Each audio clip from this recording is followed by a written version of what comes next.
Nous allons voir dans ce cours la structure de la carte graphique ainsi que celle du disque dur.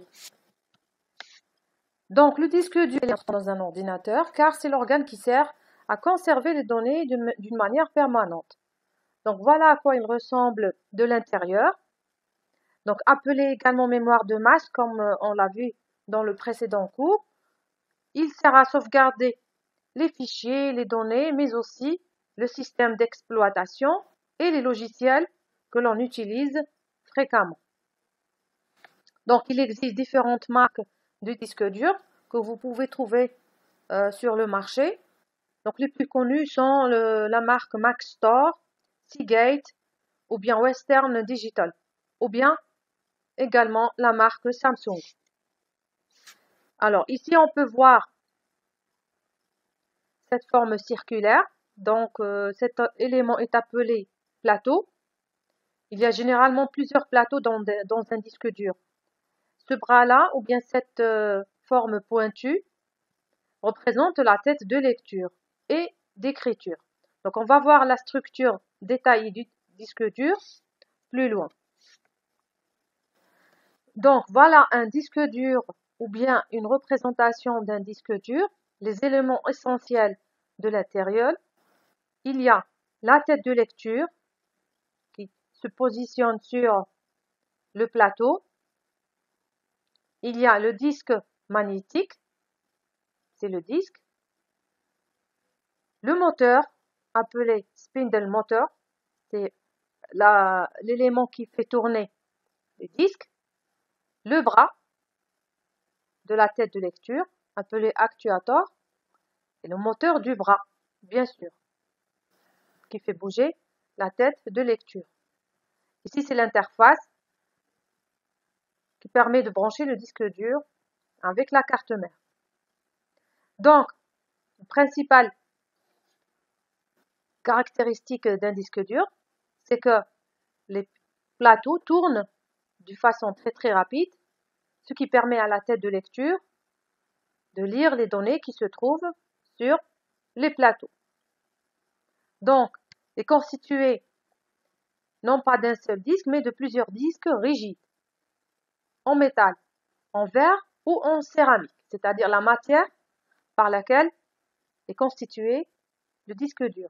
Donc, ces plateaux-là sont empilés, ils sont empilés l'un sur l'autre, et il y a une très faible distance entre ces plateaux. Ces disques tournent très rapidement autour d'un seul axe, dans le sens inverse des aiguilles d'une montre. Alors, les données sont sauvegardées ou bien écrites sur ces plateaux, et ça, c'est l'accès de la tête de lecture à ces plateaux qui permet de lire ou bien d'écrire la donnée. Il y a bien sûr des millions de bits stockés, très proches l'un des autres, sur une fine couche magnétique de quelques microns d'épaisseur. Il faut savoir que la tête de lecture ne touche pas réellement la surface.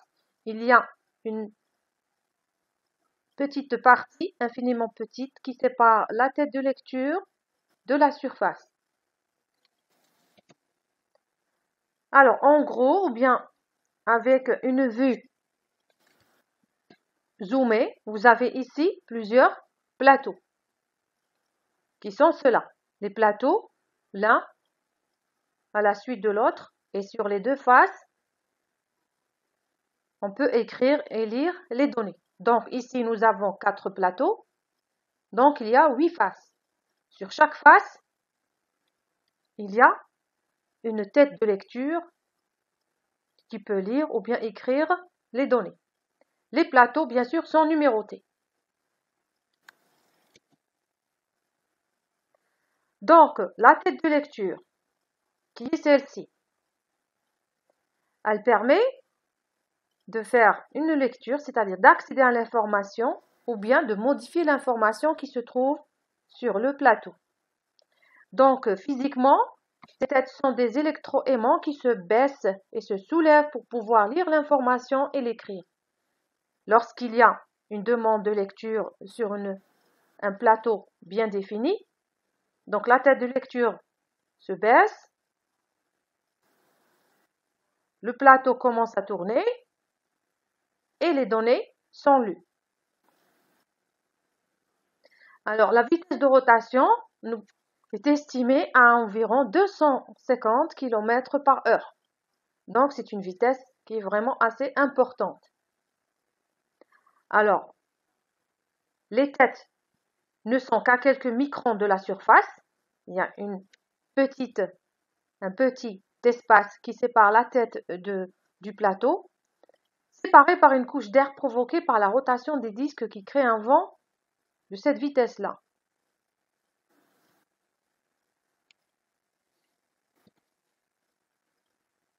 Alors, maintenant, nous allons voir les pistes. Alors, regardez, ça, c'est un plateau. Sur ce plateau sont dessinées des pistes. Voilà la piste numéro 0 qui se trouve tout à fait à l'extérieur. Ensuite, la piste numéro 1 et ainsi de suite. Donc, ces cercles-là désignent des pistes. Donc, les disques sont organisés en cercles concentriques appelés pistes, créés par le formatage de bas niveau. Vous avez sûrement entendu parler du formatage. Donc, il y a le formatage normal qui permet juste de supprimer logiquement les données et le formatage bas niveau qui permet réellement de supprimer physiquement les données qui sont sauvegardées sur les pistes. Les têtes commencent à écrire les données à la périphérie du disque, c'est-à-dire la périphérie, c'est-à-dire le bord. Donc, cette piste-là est appelée la piste numéro 0. Les pistes sont divisées en quartiers, entre deux rayons appelés secteurs. Donc, le secteur, donc ça, c'est le quartier, ici. Donc, ça représente un secteur. Donc, il y a des rayons, ici, des rayons, plusieurs rayons. L'intersection entre les rayons forme un secteur. Il y a environ 10 à 100 secteurs par piste. Donc, ceux-là, ce sont des secteurs. Secteur 1, 2, 3, 4 et ainsi de suite. La taille du secteur est estimée au minimum à 512 octets. Donc, la taille, c'est-à-dire la quantité d'informations qui est sauvegardée dans un secteur, sa taille est estimée à environ 512 octets. Il y a aussi la notion de cylindre. Alors, nous avons vu le plateau, la piste, le secteur. Alors, qu'est-ce que c'est le cylindre? Le cylindre, c'est l'ensemble des données situées sur une même piste sur des plateaux différents. Donc, regardez cette piste-là, c'est la piste du premier plateau. La piste en dessous, c'est la piste du deuxième plateau. Et celle du bas, c'est la piste du dernier plateau. Donc, si vous superposez ces trois pistes, cela forme un cylindre. Donc, le cylindre, ce sont des pistes, plusieurs pistes qui ont le même axe en profondeur. Donc, sur les disques durs, l'adressage se fait d'une manière physique en définissant d'abord la position du cylindre, c'est-à-dire le numéro du cylindre, de quel cylindre il s'agit. Ensuite, numéro de la tête et ensuite le numéro du secteur. Maintenant, quelles sont les caractéristiques techniques d'un disque dur? Donc, il y a plusieurs caractéristiques. Nous commençons par la taille. Alors, la taille, elle est exprimée soit en taille physique en pouces ou bien en capacité de données. Donc, commençons par la taille physique. La taille physique d'un disque dur est exprimée en pouces du plateau interne au boîtier. Donc, il y a environ 3 tailles disponibles sur le marché. 1,8 pouces, 2,5 et 3,5. Donc, la plus petite correspond au baladeur à disque dur, par exemple, c'est-à-dire les disques durs légers. 2,5 pouces correspond aux ordinateurs portables et 3,5 pouces pour les ordinateurs de bureau, c'est-à-dire les ordinateurs avec unité centrale ou bien les serveurs. Donc ça correspond à la taille physique d'un disque dur. et non pas à la capacité ou la quantité d'informations stockées dessus. Maintenant, la capacité, c'est l'élément le plus important, qui correspond au volume de données pouvant être stockées sur le disque dur. Et c'est la donnée ou bien l'information qui permet de définir également le coût ou bien le prix du composant. Donc la capacité du disque dur est égale au nombre de cylindres multiplié par le nombre de secteurs par piste. Donc on revient au schéma. Alors le nombre de cylindres correspond bien sûr au nombre de pistes. Donc c'est le nombre de cylindres multiplié par le nombre de secteurs par piste. Il y a combien? Donc voici, il y a combien de secteurs? Donc ici, vous pouvez compter 1, 2, 3, 4, 5, 6, 7, 8, 9, 10, 11, 12, 13, 14, 15, 16.